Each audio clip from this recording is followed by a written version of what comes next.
Welcome to Historical Drama with the Boston Sisters, where we talk about historical drama series and films as windows to the past and mirrors of the present. I'm Michon Boston. And I'm Taquiena Boston.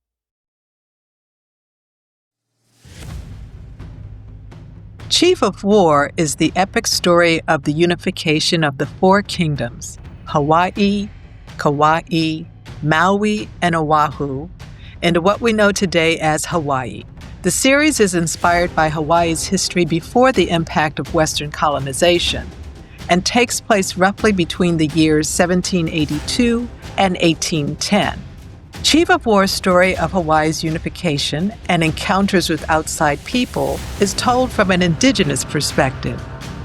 The actors speak Hawaiian for much of the series, and the attention to historical and cultural detail, along with the action-packed plot and historical characters, make the series a must-see. Chief of War features Jason Momoa and a predominantly Polynesian cast. The series is co-created by Momoa and Thomas Pa'a Sibbett. In this episode of Historical Drama with the Boston Sisters, Thomas Pa'a Sibbett, who's also Chief of War's co-executive producer and series writer, joins Taquiena and me for a behind-the-scenes conversation about the making of the Apple TV series. Thomas Pa'a Sibbett is a screenwriter and producer. He rose in the ranks on the film side, having penned several features, including Braven and The Last Manhunt, in addition to developing the story on Aquaman and the Lost Kingdom, all featuring his Chief of War co-creator, Jason Momoa. As a native Hawaiian, Sibbett's early life was marked by a deep connection to his Polynesian heritage. His family actively engaged in cultural activities, using art and dance to foster community and deter youth from gang involvement. Beyond his professional endeavors, Pa'a is committed to uplifting Polynesian narratives and voices in media. He emphasizes the importance of self-identity and aligning one's path with cultural values and faith. Welcome, Pa'a, to the Historical Drama with the Boston Sisters. Thank you. Chief of War is based on the history of the unification of island kingdoms now known as Hawaii. Yes. What made you and your co-producer, Jason Momoa, who plays the lead, Kaiana, want to tell this story of Hawaii, and what response and or impact are you hoping for? Great question. So to start off, Jason and I are both native Hawaiian, right? So inevitably we're going to be talking about our families and our family's connection to, Hawaiian history. It's just it's the thing, right? So finding out well, is your family descended from chiefs? Is your family this? Is your family that? So, we just kind of get into it. And the story of unification in Hawaii is one of those that if we didn't tell it, somebody is going to want to tell that. I mean, it's low-hanging fruit as far as a really good story. Take Hawaiian out of it. It's just it's like an epic, the clashing of ideals and peoples and chiefs and all of that. So we knew it was already going to be a good story. It was just a matter of how do we tell it in a way that continues to honor, the history, the culture, the language, everything, right? Because these are things that are not always taken into account when it comes to telling a really good story, even a historical piece in Hollywood, right? It's not always taken into account that is there a right way to do it and a wrong way to do it? You know what I mean? Culturally, as far as the impact of people. So yeah, that's one reason why it took us so long to kind of figure out how do we want to tell this story. Even picking the character Kaiana was very intentional because Kamehmeha is the person that anybody else outside of Hawaii would want to tell the story because he's the center of it. But we knew that it was going to draw just way too much controversy from the inside, from Hawaii as a location and from Hawaiian people. Trying to tell the story of Kamehmeha would have been very, very, very difficult because he's a polarizing figure. He's become deified for people that are descendant of him. He's become this untouchable figure that if you portray him wrong, then you will be attacked. You know what I mean? He is the most famous Hawaiian today. And if you're on the other side, if you're descendant of people that were conquered by him, then then there's no way you could paint him in the way that they would feel would be necessary. And so you could be ridiculed in that direction. So just purely from a Hawaiian standpoint, it just didn't feel like the right character to do. To do Ka'iana was a very interesting idea because he's also in the middle of the conflict and the tension and everything, but he himself has a really, really great story. So today, Kamehmeha is the most famous Hawaiian. That name is the most famous spoken around the world. But in the days of Kamehmeha, the most famous Hawaiian was Ka'iana because he traveled the world. You know, people knew him. He had certificates of merit with several different captains. They have a bay named after him in Alaska. Whatever he did in China, the way they talk about him is he was honored and revered among all classes of people. So, like, it was just a really interesting character, which fits Jason a bit better anyway. You know, Jason is very worldly. He's traveled and loves cultures, loves people, and learned a lot when he traveled. And so that character just worked a bit better. And in order to tell any good story, your character needs to be, you need to expose their flaws, their ways of thinking, and, you know, that they need to be able to make choices that are questionable and you know, so that we could do that with a character that's lesser well known. And so that's why we landed on Ka'iana. And Ka'iana sounds to me like a bridge person. Yes, yes. Yeah.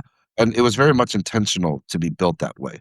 But to answer your second question, like, what do we hope audiences gain from this? You know, one thing that's awesome about history that I love is one, when you dig into perspectives from people of the time period as opposed to this like overreaching version that we get in schools. You know, for lack of a better explanation, there's sort of when we talk about world history, it's usually through the lens of Anglo perspective, and that causes, you know, conflict when you're dealing with indigenous cultures or people that when you hear their story, it's completely different.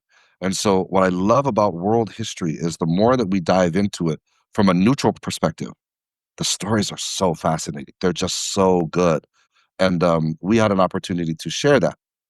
Now, a result is this is clearly simply a story of, you know, well, on one level, it's a story of what happens when two cultures, you know, meet for the first time, right? Yeah. And history, we actually already know what happens, right? We've seen this history happen all around the world. And so there are good things that come from it, but there's also a lot of bad things. So hopefully that we're in a place now where I believe that the world is primed for healing. Like we're in a place where we can really look at ourselves, look at our histories, look at each other face to face and say, look, there are definitely problems with how we've arrived where we are. And if we can acknowledge those problems and learn from what has happened in the past, then hopefully we can move forward in a place of mutual respect and understanding. So we have the luxury of history. And when people ignore it and act like it wasn't a big deal or act like we can just get over it, why are you not over it? You know, you should be over it because it didn't happen to you. It's like, well, you need to understand that the reverberation of the things that have happened are still affecting us today. So if we can look at it and say, this was the origin of it, specifically in Hawaii. This is the origin of it. You know, what was good, what was bad, and then acknowledging those things, learning from those, and moving forward. So, realistically, if I could really get into it, this is obviously again, I say that the world is ready for healing, but specifically for Hawaii, I would hope it starts the conversation of what does the evolution of tourism look like? You know what I Yeah. mean? What does the evolution of tourism look like? How can it now be? Because what people don't understand is the most popular spots for people to visit in Hawaii.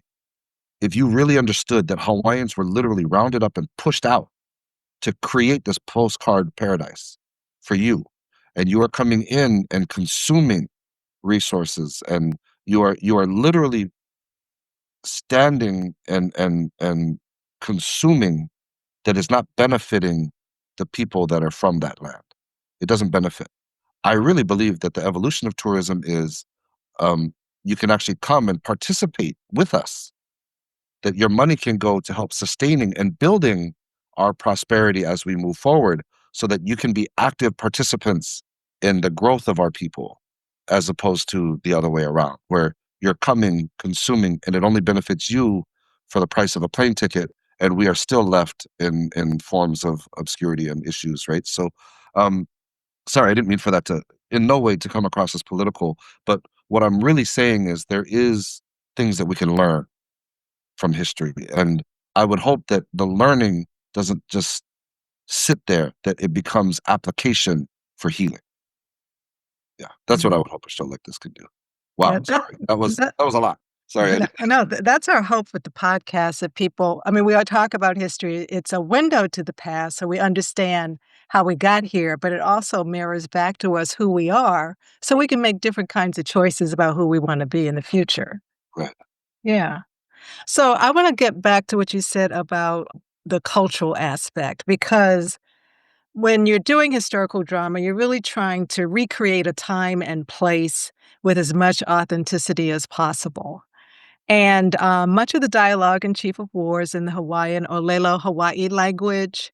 And the actors have the tattoos, and I love the hair. And I'm looking at the textures of the textiles and the ornamentation that differentiate the different kingdoms, but also, the social status within those societies. And then there are the implements of warfare, the women's slings and the spears. And then there's something that I call it like the natural form of brass knuckles, but it looks like it's made of shells or something. And I was really curious about who you worked with, like who did you partner with to recreate that place and time, and how did they work with the crew and the actors so that they could really like embody and inhabit that world and the Yeah. people? That's a great question. The truth is, Jason and I would never pretend to be smart enough to do it all on our own, right? So we really did. We were able to have connection with, about 15 cultural advisors. Each of them have dedicated their lives to specific crafts or specific things, and so we just placed them over the departments, or at least the people that were working in those areas. So costumes worked very closely. I don't know if getting into the specifics of who they are helps you or not, but costumes worked with specific cultural advisors that were able to help guide them through, and then but they kept this going so that like if costumes was like, hey, I kind of want to create something that looks like this, it would actually go through the cultural advisors as well, so that they could create something that's like, okay, well, if you're going to go off, so like for example, we cover all the women. Mhm, Like mhm. when we decided to do this show, I am not in the business of sexualizing Polynesian women. I just won't do it. And so uh, when we talk about it, because Hawaiian women were exposed, right? They would be covered sometimes, but being exposed was not a big deal. And I'd never wanted it to turn into, well, historically, they didn't dress like that. They should dress like this. What Right. we inherently understand is, yeah, it was never an issue when it was Hawaiians observing Hawaiians. But the moment an outsider came in, the women were immediately sexualized. And I would argue that if we were to do the same thing in this show, no matter what we say, no matter the context of the characters, the emotional journeys, no matter what's happening on screen, the women would automatically be sexualized and it would become a deterrent from the story. So, in order to create the look of the women, we are now having to create something that may or may not have fully existed, right? So as costumes is working through that, they're dealing with cultural advisors, and cultural advisors saying this would be more Hawaiian, and then they build that, right? Mhm. Same thing with, I mean, everything from canoes. We had actual canoes built from the tree to the hollowing to the shaping, the polishing to the lashing to the sails. Like we built a couple of those actually from scratch, So cultural advisors have to be over that and help that. Weapons, same thing. All the weapons that you saw, a real one had to be made in order for them to cast it. And so that had to be done by practitioners. Even the cloth, the feather work, amazing. The feather work, Yes. those were all Yes. overseen by someone who has spent his life's work in making those so that we could recreate them. So yeah, in just about every aspect of the show, we had a cultural advisor that was over it. Tell us more about the tattoos, though, because we're in a Yeah. culture that loves tattoos. Oh, yeah, yeah. So Yeah. the tattoos were actually done um, by, well, I'll just say his name. His name is Keone Nunez. He is actually responsible for the revival of Hawaiian tattoo, the art of Hawaiian tattoo. So it's not like we just called up, like who's practicing Hawaiian tattoos today? We were able to get the man who actually revived the art. So he taps, and he's the keeper of many different designs that are locational to islands, that are specific to families. Like, that is his world. That's what he's been doing for years, and for him to come onto the show and help us. He actually tattooed Jason's head before production. So that tattoo on Jason's head is real. Sat down with skin stretchers, everything, the ink, and they tapped it. They tapped his there and actually expanded the one on Jason's arm. So all of that tattoo is all real. And that was also a way for us to lean into the idea that we were leading production with culture, that we were leading with authenticity, was by bringing in the type of people that could uphold that standard of authenticity. And so the tattoos was very much a part of that. So all our tattoos were designed by him. Wow. Wow. Another figure who could be a little controversial, maybe not. Let's talk about Kaumanu, who is portrayed by Luciade Buchanan. Now, Kaumanu becomes a powerful person in Hawaiian history. And the prophecy, and it was scary when I heard it, is that she will bring destruction to the people. But how would you interpret Kaumanu's impact on Hawaii's history? Wow, you're getting into some deep stuff here. So, well, let me ask you a quick question first. Did you know about Ka'ahumanu before that scene, or did you research her because of the scene? I researched her because of the scene, and I- that's what we hope people will do. That's what we. I do want to say, when I saw the character, I was starting to get Pocahontas vibes. Yeah. Well, I will say this. So, Ka'ahumanu is actually my favorite character in the whole show. And writing her has been an absolute pleasure. And working with Luciane to bring this out was really, really the coming together of all of this ambition. Because one thing I do want to point out about Ka'ahumanu, before getting into, how deep and all of that her story goes, I I'm I know that people initially are going to watch her and be like, well, they're westernizing her story place so that she can represent, you know, um, feminism and all of this, like women's suffrage, but I don't like really, like, you did a little bit of research. We are simply presenting a woman during the time of the Hawaiian belief system, the kapu system that they lived by. She truly saw beyond it. She looked beyond it. She pushed the boundaries. She really was a woman in a very interesting time period that was not afraid, or for whatever reason, um, to challenge the system that she lived in. And because of that, she's already a wonderful, wonderful character. But she is true to form in that way. Now, she didn't overtly come out and be like, hey, I'm woman, like, you need to treat me this way, you need to do this.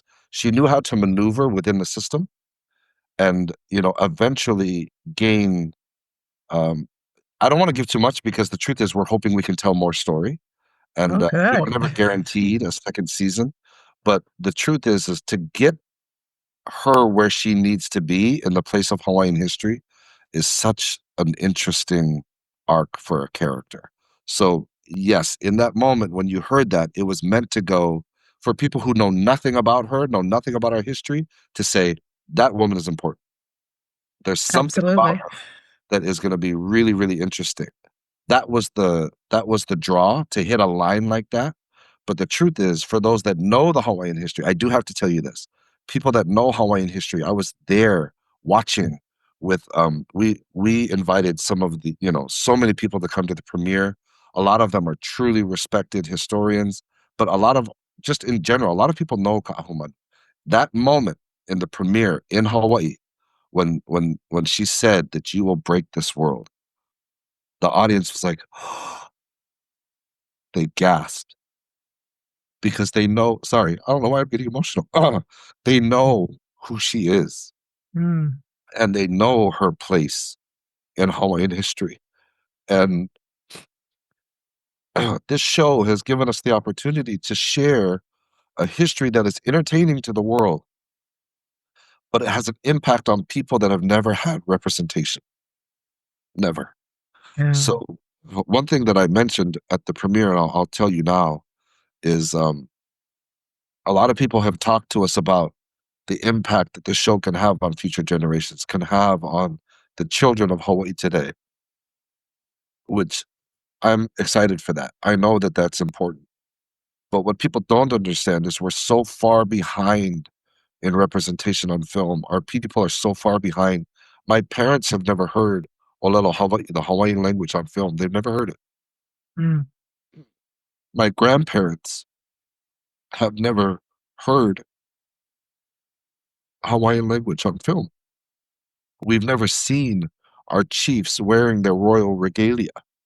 We've never seen a story that talks about a woman as strong as Ka'ahumanu or as influential on the men as Kekupuohi or a seer like Taula. We've never seen it. And so a show like this allows us to not only present something that the world can enjoy, but it actually becomes the first forms of representation for a whole people. And that was awesome. It Yeah. was wonderful to be a part of that. Yeah. We can definitely relate to those emotions, believe me. Yeah. Yeah. Yeah. And that's why we have this podcast. So make sure people know that this is here. Yeah. And we are most interested in stories that are undertold. I mean, you grew up with them, Right. but now you're sharing them with the world. Right. I don't mean to point this out, just because now that I see you, but I mean, Tony, the character Tony, right? Like, what does that do? To see that, to be able to, there was an original opening to the show that didn't stay, but part of me wanted to open the show with Kaiana and Tony, these two characters together, so the audience can be like, what the hell am I watching right now? How, you have a Hawaiian man, an African American man, in the middle of, late 1700s Hawaii. Like, what show am I watching? Like, this doesn't make any sense. And so one reason that I think a character like Tony is extremely important. First of all, he is inspired on an actual person, you know. And actually, there was a whole group of people and stories that, again, this is why world history is so fascinating, right? Mm-hmm. That we in Hawaii, dark skin was actually valued as extremely beautiful, right?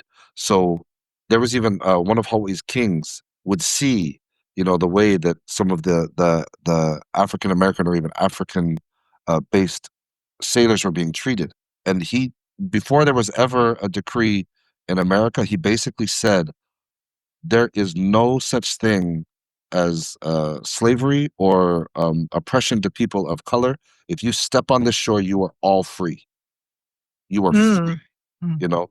And he made sure that because as the king of the island, he could say that you are not welcome here if there's anything other than that feeling. Um, Again, in Hawaii, the wealthiest foreigner in Hawaii during the early 1800s was not white; he was African American. Like, Wow. so cool to be able to open these types of stories up. The first school for Native Hawaiian children was started by an African American woman, right? Betsy Stockton. She came with the missionaries, and I just love that we have so much story to tell if you allow us to tell it without any restrictions of who is judging us and who is watching us. Like, don't confine us to a history book that was given to us in the middle of, you know, like, I grew up in Washington State, and there is no stories of Hawaii. I do think we might have spent, a short time on the story of Captain Cook that represents Hawaii, but even the story of Captain Cook from a Hawaiian point of view is completely different. And those are things that I do end up touching on in this show. Is I end up talking about Captain Cook from a Hawaiian point of view, Yeah. Yeah. and not just how I think of it. Like, we have We have Hawaiian historians in the mid 1800s who were interviewing Hawaiians who were alive during the time. They're telling you what happened, and they're telling you what the people were feeling and what they were thinking. And so it's just so fascinating. So we get opportunities to do that. And I love it. I think it's wonderful. Yeah. Anyway. One thing, Pa, that we're all discovering, Taquiena and I as well, we have an ancestor that was a whaler Oh yeah. in New England, and people were just on the move. Yeah. Just on the move all over the place and at all times. In Vikings, they were on the move. Yeah. Yeah. But one person who seems to have been on the move is a character I think you all created called Vi, Yeah. and we wanted to explore this, scene with you when Taquiena arrives in the Spanish East Indies, now known as the Philippines, and he encounters Vi, who's portrayed by Cisa Gray. Yes. And she's a woman from Hawaii, from the homeland, who can assist Taquiena with acquiring guns and ammunition towards the goal of unifying the four kingdoms as foretold by a prophecy. So Vi argues that wealth surpasses noble status and provides real power, suggesting they can seize the opportunity for prosperity. Mhm. And Taquiena, however, warns her about the dangers of fully embracing European values and the risks to their cultural identities. So Vi kinda knows the situation. She's right there in the middle of it. She knows the Europeans have guns. She knows they've got ships. She knows they're sailing the globe to make their fortunes. In what way does Vi's perspective on power and survival challenge Taquiena's understanding of loyalty to his identity and cultural values? Is Vi the realist?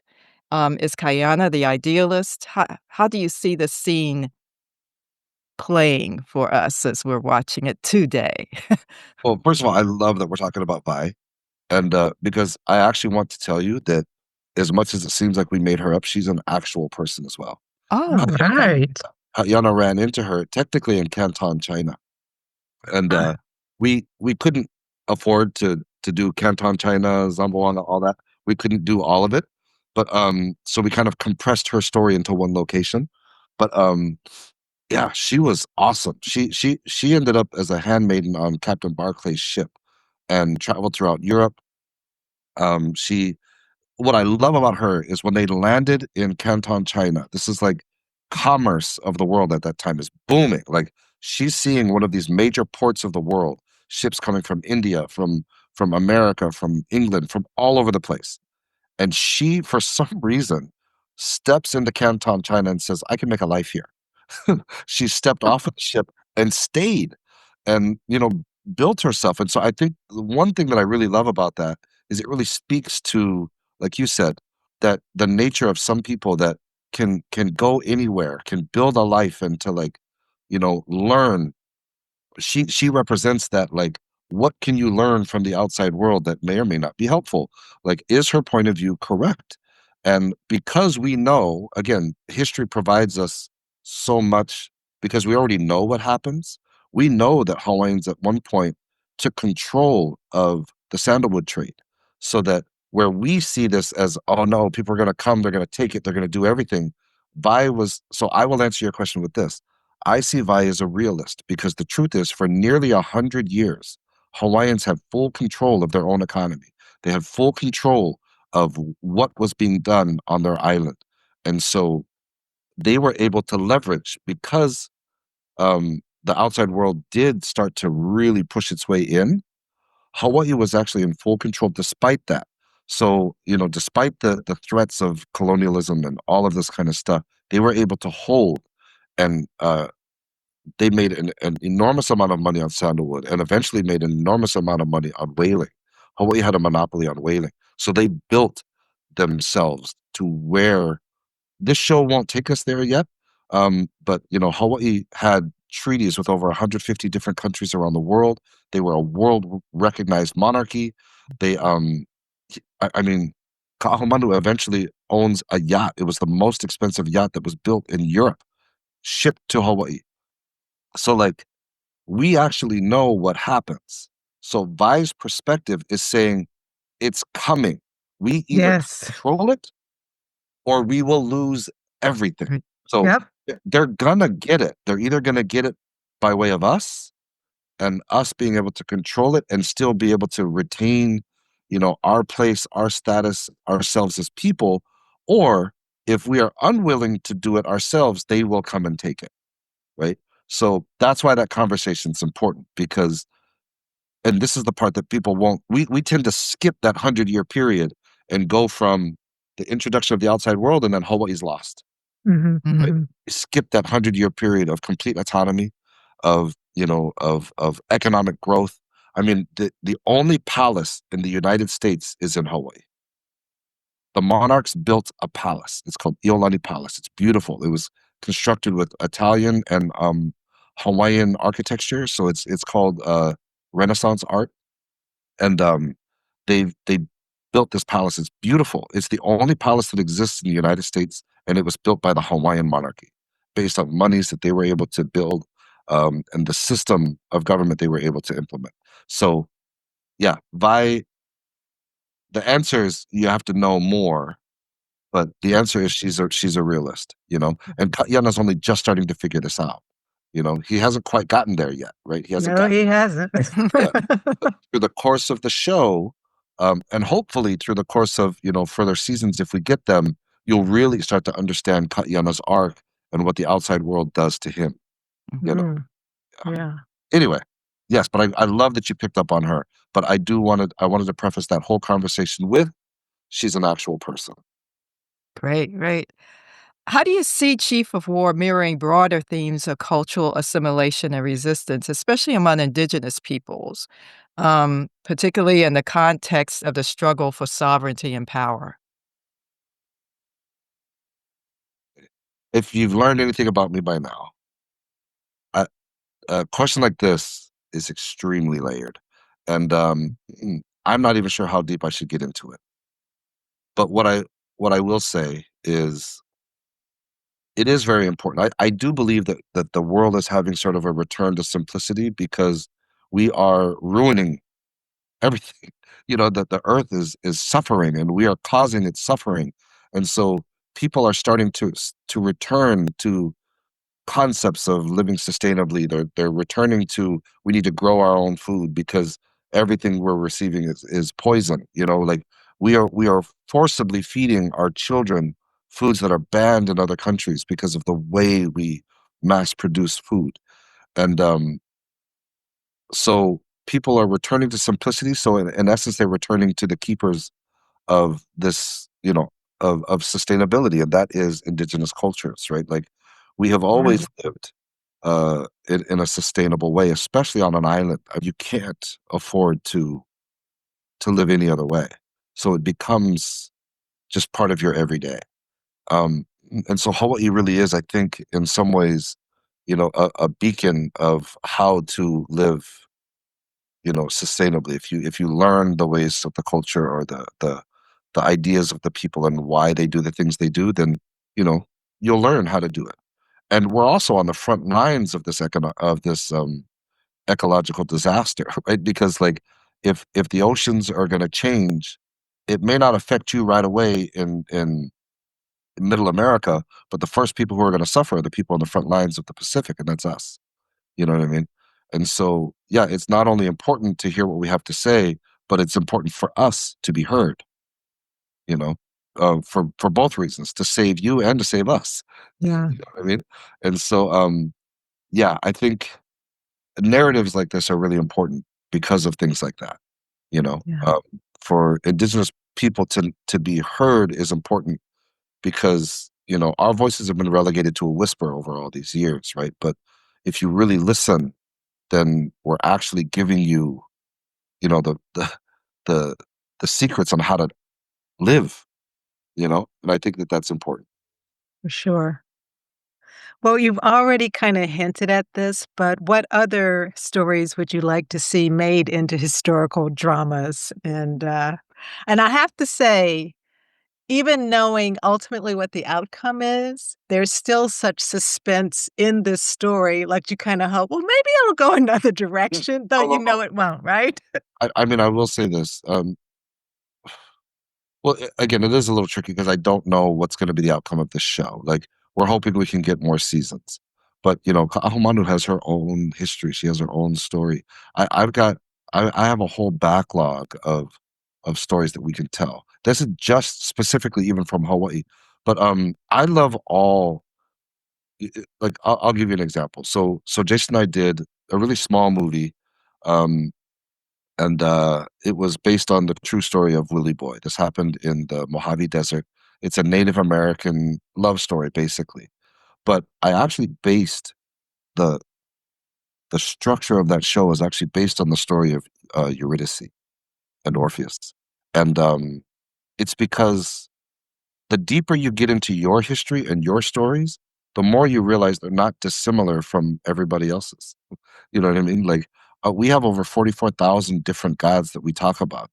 So many of the stories are almost exactly the same as Greek and Roman mythology. You know what I mean? So the further you get into yourself, the more you realize, wait a minute, this story sounds just like that story I heard, from that, tribe in Africa, or that story that belongs with Native American lore in Middle America. Like, our stories are so similar that it makes you wonder, like, why? How is that? You know what I mean? How is it that you can take, a story from Ethiopia and it compares to the Hopi Indians in Arizona or in another location? How is it that we can have, petroglyphs in Hawaii that are similar and eerie to some of the other petroglyphs from other places around the world? Like, that's why, like, I feel that history is our best storyteller, you know, and that we have so many stories. So yes, if you were to ask me, you could lock me down, and I have an endless amount of Hawaiian stories that I could tell. But the truth is it all fascinates me. It all Mhm. fascinates me, and it's just a matter of retaining my perspective as a storyteller on how I would tell a story. Then I just want to make sure that I would inject that into whatever story I tell. But yeah, without getting into specifics, because I'm actually working on them. I'm actually working on telling them. Um, Without getting into specifics, I'll just keep it as simple as that. That history is our best storyteller. So I listen to that, and that's where I want to base a lot more of our stories. Well, thank you, Thomas Pa'a Sibbett, for joining us on Historical Drama with the Boston Sisters and talking with Taquiena and me about Chief of War. Yeah, I really enjoyed this. Thank you. Thank you for reaching out. You can stream the entire 9-episode Chief of War series on Apple TV with a subscription. Visit our webpage for this podcast, where you'll find links to resources that can feed your curiosity about Hawaii's history.